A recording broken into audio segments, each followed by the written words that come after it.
പിതാവിന്റെയും പുത്രന്റെയും പരിശുദ്ധാത്മാവിന്റെയും നാമത്തിൽ ആമേൻ. എന്റെ പ്രിയപ്പെട്ടവരെ, ജൂൺ 21 ഞായറാഴ്ച. അമ്മേ പരിശുദ്ധ അമ്മേ, അമ്മേ പരിശുദ്ധമേ, ദൈവമാതാവേ, കൃപാസനത്തിലൂടെ ഞങ്ങൾക്കും ഞങ്ങളുടെ ദേശത്തിനും അമ്മ മധ്യസ്ഥം തേടി തന്ന എല്ലാ അനുഗ്രഹങ്ങൾക്കും കൃപകൾക്കും ഞങ്ങളിപ്പോൾ ഹൃദയം നിറഞ്ഞ നന്ദി പറയുന്നു. അമ്മേ പരിശുദ്ധമേ, ദൈവമാതാവേ, 2004 ഡിസംബർ 7 ഉച്ചകഴിഞ്ഞ് 2:30 കൃപാസനത്തിൽ സംഭവിച്ച അമ്മയുടെ പ്രത്യക്ഷപ്പെടലിനെക്കുറിച്ച് തിരുസഭയ്ക്ക് സമർപ്പിച്ചിരിക്കുന്ന പഠനരേഖകളുടെ മേൽ സഭാത്മകമായ പഠനം ആരംഭിക്കുവാൻ ഞങ്ങൾ പ്രാർത്ഥിക്കുന്നു. അമ്മേ പരിശുദ്ധമേ, ഭൂസ്വർലോകങ്ങളുടെ രാജ്ഞിയായ അങ്ങേയ്ക്ക് ഭൗമസംരക്ഷണത്തിനായി പ്രപഞ്ചപ്രകൃതിയെ തന്നെ തിരുസഭ പ്രതിഷ്ഠിക്കുവാൻ ഈ പ്രത്യക്ഷീകരണം വഴി ഇടയാക്കണമേ. പരിശുദ്ധമേ, ജപമാല മാതാവേ, സകല പ്രാർത്ഥനയോടും ചേർത്ത് ഞങ്ങളിപ്പോൾ പ്രാർത്ഥിക്കുന്ന ഈ കുടുംബത്തിന്റെ പ്രത്യേക നിയോഗം പറ മക്കളെ.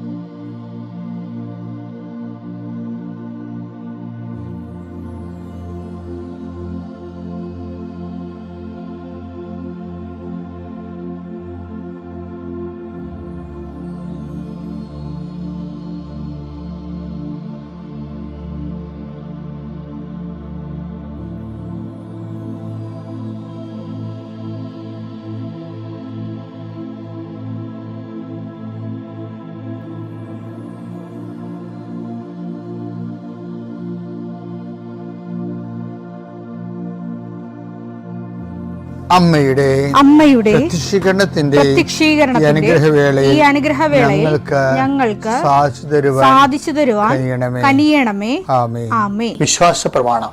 സർവശക്തനായ പിതാവും ആകാശത്തിന്റെയും ഭൂമിയുടെയും സൃഷ്ടാവുമായ ദൈവത്തിൽ ഞാൻ വിശ്വസിക്കുന്നു. അവിടുത്തെ ഏകപുത്രനും ഞങ്ങളുടെ കർത്താവുമായ ഈശോ മിശിഹായിലും ഞാൻ വിശ്വസിക്കുന്നു.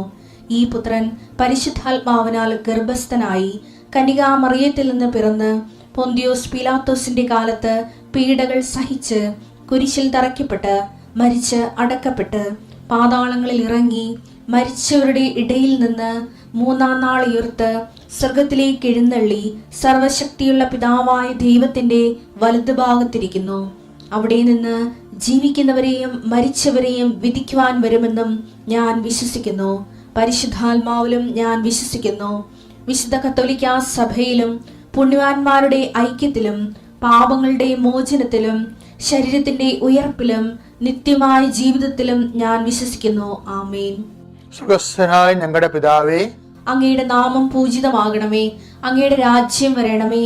അങ്ങയുടെ തിരുമനസ് സ്വർഗത്തിലെ പോലെ ഭൂമിയിലും ആകണമേ. അന്നു വേണ്ടുന്ന ആഹാരം ഇന്ന് ഞങ്ങൾക്ക് തരണമേ. ഞങ്ങളോട് തെറ്റ് ചെയ്യുന്നവരോട് ഞങ്ങൾ ക്ഷമിക്കുന്നത് പോലെ ഞങ്ങളുടെ തെറ്റുകൾ ഞങ്ങളോടും ക്ഷമിക്കണമേ. ഞങ്ങളെ പ്രലോഭനത്തിൽ ഉൾപ്പെടുത്തരുതേ, തിന്മയിൽ ഞങ്ങൾ രക്ഷിക്കണമേ. ആമേൻ. നന്മ നിറഞ്ഞ മറിയമേ, സ്വസ്തി. കർത്താവ് അങ്ങയുടെ കൂടെ സ്ത്രീകളിൽ അങ്ങ് അനുഗ്രഹിക്കപ്പെട്ടവളാകുന്നു. അങ്ങയുടെ ഉദരത്തിൻ ഫലമായി ഈശോ അനുഗ്രഹിക്കപ്പെട്ടവനാകുന്നു. പരിശുദ്ധ മറിയമേ, തമ്പുരാന്റെ അമ്മേ, പാപികളായ ഞങ്ങൾക്ക് വേണ്ടി ഇപ്പോഴും ഞങ്ങളുടെ മരണസമയത്തും തമ്പുരാനോട് അപേക്ഷിക്കണമേ. ആമേൻ. കർത്താവേ, നിന്റെ ഉന്നതമായ നാമത്തിന് സ്തോത്രം ചെയ്യുന്നു. കർത്താവേ, നിന്റെ വിശുദ്ധ പൗരോഹിത്യത്തെ മഹത്വപ്പെടുത്തണമേ. കർത്താവെ, സഭയിലുള്ള സാന്നിധ്യം പ്രകടമാക്കണമേ. 40 വർഷം ഞാൻ അർപ്പിച്ച കൃപാനയുടെ യോഗ്യതയാൽ കൃപാസ്ഥാനത്താറെ ജീവനോടെ പ്രത്യക്ഷപ്പെട്ട പരിശുദ്ധ അമ്മയുടെ മാധ്യസ്ഥത്തിലെ ഞാൻ മക്കളെ ആശീർവദിക്കുന്നു. ഈശോയെ, എവിടെയെങ്കിലും യാത്ര ചെയ്യുന്ന മുമ്പ് ഇതൊന്ന് കൂറിയിട്ട് പോണവരുണ്ട്. ഈശോയെ, അവർ മക്കളുടെ ഇന്നത്തെ മുഴുവൻ യാത്രകൾ ഞാൻ അങ്ങേക്ക് ഏൽപ്പിക്കുന്നു. അവരുടെ കണ്ണുനീര് ഉപ്പണം കർത്താവെ. അവർ പോകുന്ന ഇടങ്ങളിൽ നീ അവിടെ കൂടെ പോകണം. പലരും ഒറ്റക്കാണ്. പലരും അവർ ഒറ്റക്ക് പോയിട്ട് നടക്കാത്ത പല കാര്യങ്ങൾക്ക് വേണ്ടിയാണ് പോണത്. ഓഫീസിലായാലും കോളേജിലായാലും സ്കൂളിലായാലും പരീക്ഷയ്ക്കായാലും ജോലിക്കായാലും ഇൻ്റർവ്യൂവിനായാലും മറ്റ് റവന്യൂ ആയിട്ടുള്ള കാര്യങ്ങൾക്കായാലും കർത്താവ്, അങ്ങയുടെ മക്കൾ പോകുന്ന ഇടങ്ങളിലെല്ലാം I come with you wherever you go. ലോകത്തെ ആവേശപ്പെടുത്തുന്ന അങ്ങയുടെ അഭിഷേക വചനമാണ് നീ എവിടെ പോയാലും ഞാൻ നിലകൊണ്ടാകും. കർത്താവെ, ഞങ്ങൾ ആഴമായത് വിശ്വസിച്ചുകൊണ്ട് കർത്താവ്, ഈ മക്കൾ നിന്നെയും കൊണ്ടുപോകാൻ ഇടയാക്കണമേ. അമ്മേ പരിശുദ്ധമേ, സമയത്തിൻ്റെ അധികാരി സഞ്ചാരി മാതാവേ, അങ്ങയുടെ മക്കളുടെ കൂടെ സഞ്ചരിക്കണമെന്ന് പ്രാർത്ഥിക്കുന്നു. നിത്യപിതാവും പുത്രനും പരിശുദ്ധാത്മാവായ സർവേശ്വര എന്നേക്കും ആമേൻ. എൻ്റെ പ്രിയപ്പെട്ടവരെ, കഴിഞ്ഞ ദിവസം ഒരു സാക്ഷ്യം ഉണ്ടായി. അതായത് ഈ സിബി ഷിജോ എന്നും പറഞ്ഞൊരു മോളുടെ സാക്ഷിയാണ്. അപ്പോഴേ ഈ കുട്ടിയുടെ സാക്ഷ്യത്തിൻ്റെ പ്രത്യേകത എന്ന് വെച്ച് കഴിഞ്ഞാൽ മാതാവിൻ്റെ കമ്മ്യൂണിക്കേഷൻസ് ഭയങ്കരമാണ്. മാതാവ് ഒരു ദിവസം ഇവിടെ കായംകുളത്തുനിന്ന് അല്ല കൊല്ലത്തുനിന്ന് കായംകുളത്തേക്ക് വരിക. അപ്പം കായംകുളത്ത് വന്നപ്പോൾ, കൊല്ലത്തുനിന്ന് കൃപാസനത്തിലൂടെ വരികയാണ്. അപ്പം കായംകുളത്ത് വന്നപ്പോൾ ഇവിടെ അപ്പം 2 കൊന്ത കഴിഞ്ഞ്, 2 ജവമാല കഴിഞ്ഞു. 2 ജവമാല കഴിഞ്ഞപ്പോൾ ഇവിടെ മാതാവേ, ഈ വിസ ഇൻ്റർവ്യൂ കഴിഞ്ഞിട്ട് ഇപ്പോൾ 1 മാസമായി. ഇതിന് എപ്പോൾ പോകാൻ പറ്റുമെന്നോ ഇനി പോകാൻ പറ്റുമോയെന്നോ ഒരു ഐഡിയയും ഇല്ല. ഞാൻ എന്ത് ചെയ്യും എന്ന് ചോദിച്ചു. ഞാൻ എന്ത് ചെയ്യും? ഇപ്പം ചില ആൾക്കാരുടെ രീതി അറിയാമല്ല, അവർ മാതാവിനോട് നമ്മളോട് സംസാരിക്കണ പോലെ തന്നെ സംസാരിക്കുന്നവരാണ്. ഞാൻ എന്ത് ചെയ്യുമെന്ന് ചോദിച്ചിട്ട് ഇവർ ഈ കായംകുളത്ത് വെച്ച് ആകാശത്തിലേക്ക് നോക്കി അറിയാതെ, നമ്മൾ ശരിക്കും നോക്കി പോയില്ല, അങ്ങനെ നോക്കിയാണ്. അപ്പം ഇവരൊരു കാഴ്ച കണ്ട ആകാശത്ത്. അപ്പം ഇവിടെ നാത്തൂനും ആരാണ്ടുണ്ട് പറഞ്ഞ അവരെ വിളിച്ചപ്പോൾ, ചേച്ചി ആകാശത്ത് വല്ലതും കാണുന്നുണ്ടോയെന്ന് ചോദിച്ചു. ആകാശത്ത് വല്ലതും കാണുന്നുണ്ടോയെന്ന് ചോദിച്ചു. അപ്പോൾ ചേച്ചി പറഞ്ഞ് 7 കാണുന്നുണ്ട്, പിന്നെ 23 കാണുന്നുണ്ട്, 23 കാണുന്നുണ്ടെന്ന് പറഞ്ഞു.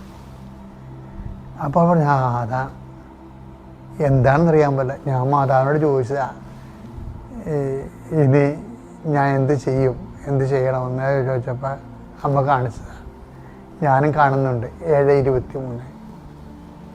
ഇതിലാ സാക്ഷ്യം പറഞ്ഞ് അവസാനിപ്പിക്കണതേ, എൻ്റെ പാസ്പോർട്ടിൻ്റെ 7ാമത്തെ പേജിലാണ് അമ്മ എനിക്ക് വിസ അടിച്ചത്. ഞാൻ ഈ ജൂൺ 23-ാം തീയതി ഇവിടുന്ന് ഇറ്റലിക്ക് പോവുകയാണ്. അതാ വിഷയം. എന്ന് വെച്ചാൽ നമ്മൾ ചോദിക്കുന്ന കാര്യം തന്നെ ഓൺ ദി സ്പോട്ടിൽ മറുപടി പറയും. ഇത് കമ്മ്യൂണിക്കേഷൻ എന്ന് പറയും. കമ്മ്യൂണിക്കേഷൻ കാര്യം ഉടമ്പടിയിലെ ഏറ്റവും പ്രധാനപ്പെട്ട സംഭവമാണ് presence. I will come with you wherever you go. നീ എവിടെ പോയാലും ഞാൻ നിൻ്റെ കൂടെ ഉണ്ടാവും. ഈ പ്രസൻസിൻ്റെ തന്നെ വേറെ ഒരു നമ്മുടെ സാന്നിധ്യം കൊണ്ട് തന്നെ, സാന്നിധ്യത്തിൽ കഴിഞ്ഞാൽ പിന്നെ അടുത്ത നടപടി സംഭാഷണമാണ്, സന്ദേശമാണ്. അപ്പം ഈ സിബി ഷിജോയ്ക്ക് 5 ഉടമ്പടി പുതുക്കിയിട്ടുണ്ട് അവർ. 5 ഉടമ്പടി. സാധാരണഗതിയിൽ സത്യസന്ധമായിട്ടാണ് ഉടമ്പടി പുതുക്കണമെന്നുണ്ടെങ്കിൽ 5ൻ്റെ നിലവാരമുള്ള സ്ത്രീയാണ് ഇവർ. ചില ആൾക്കാർ 5 പുതുക്കിയാലും 2ൻ്റെ നിലവാരം ഉണ്ടാകത്തുള്ളൂ. ഇതൊരു ട്രാജഡിയാണ്. വെച്ച് കഴിഞ്ഞാൽ ചിലർ ഉടമ്പടി 5 പുതുക്കും, പക്ഷേ നിലവാരം 2ൻ്റെതായിരിക്കും. കാര്യം ഒരു 3ാമത്തെ ഉടമ്പടി കഴിയുമ്പോൾ തന്നെ ശരിക്കും പറഞ്ഞാൽ വിൻഡോ ഓപ്പണായി ദൈവം പ്രസൻസ് നമുക്ക് ഫീൽ ചെയ്യുകയും അത് 4ാമത്തെ ഉടമ്പടി കമ്മ്യൂണിക്കേഷൻ തുടങ്ങേണ്ടതാണ്. ചിലപ്പോൾ ചിലർക്കൊക്കെ 2ാം ഉടമ്പടി തന്നെ കമ്മ്യൂണിക്കേഷൻ തുടങ്ങും.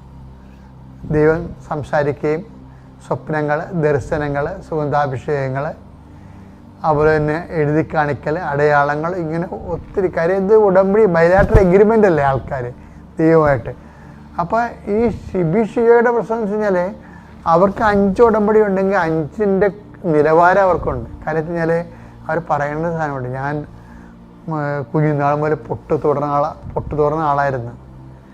പക്ഷേ ഉടമ്പടി എടുത്തതിന് ശേഷം അമ്മയുടെ തൈലമാണ് ഞാൻ തുറന്നത്. ഞാൻ എവിടെ പോയാലും പൊട്ടിന് പകരം അമ്മയുടെ തൈലം തൊടും. അപ്പം അമ്മയുടെ തൈലം തൊടുമ്പോൾ അവരുദ്ദേശിക്കുന്നത് അമ്മയുടെ സാന്നിധ്യം അവിടെ കൂടെ ഉണ്ടാവുന്നതാണ്. അപ്പം അതിനു വേണ്ടി അവർ ആ പൊട്ട് മാറ്റിവെക്കാൻ തയ്യാറായി. ആ സൗന്ദര്യവർദ്ധക പരിപാടികൾ നിർത്താൻ തയ്യാറായവർ.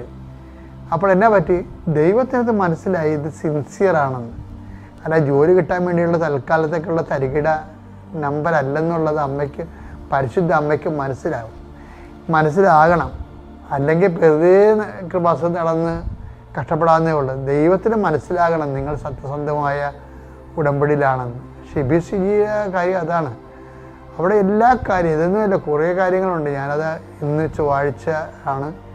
ചൊവ്വാഴ്ച ഞാൻ ധ്യാനത്തിൽ പറയും. അപ്പോൾ നിങ്ങളത് ശ്രദ്ധിക്കണം. അപ്പോൾ ഓർക്കാം, ഇതിനു മുമ്പ് പോകാത്ത വഴികളിലൂടെ ഞാൻ നിങ്ങളെ കൊണ്ടുപോകും, നിങ്ങൾ ഒരിക്കലും ആ വഴിയിലൂടെ പോയിട്ടില്ല എന്നൊക്കെ പറയണില്ലേ. അല്ല വാഗ്ദാനമാണ്. ഇവൾക്ക് അങ്ങനെ ഒരു ഐഡിയ ഇല്ല എങ്ങനെ ജീവിക്കുമെന്ന്. ഐഡിയ വരെ അമ്മ കൊടുക്കണതാണ്. ജോഷുവ 3:4 ഈ വഴിയിലൂടെ ഇതിനു മുൻപ് എന്നാ വചനമാ, ഈ വഴിയിലൂടെ ഇതിനു മുമ്പ് നിങ്ങൾ പോയിട്ടില്ലാത്തതിനാൽ പോകേണ്ട വഴി അവർ കാണിച്ചു തരും. അതായത് നമ്മുടെ ജീവിതത്തിൽ ദൈവം ഇടപെട്ടാൽ പിന്നെ എല്ലാം പുതിയ വഴികളായിരിക്കും, പോകേണ്ട വഴികളാണ്. എല്ലാ വിഷയത്തിനെക്കുറിച്ചും ദൈവത്തിന് കൃത്യമായിട്ടുള്ള അടയാളങ്ങളുണ്ട്, കൃത്യമായിട്ടുള്ള വഴികാട്ടലുണ്ട്, വഴി നടത്തലുണ്ട്. ദൈവത്തിന് പറ്റിയ ഒരാളെ കിട്ടാനാണ് ദൈവം കാത്തിരിക്കുന്നത്. അത് നീ ആയിരിക്കാൻ നോക്കുക. പിതാവിൻ്റെയും പുത്രൻ്റെയും പരിശുദ്ധാത്മാവിൻ്റെയും നാമം.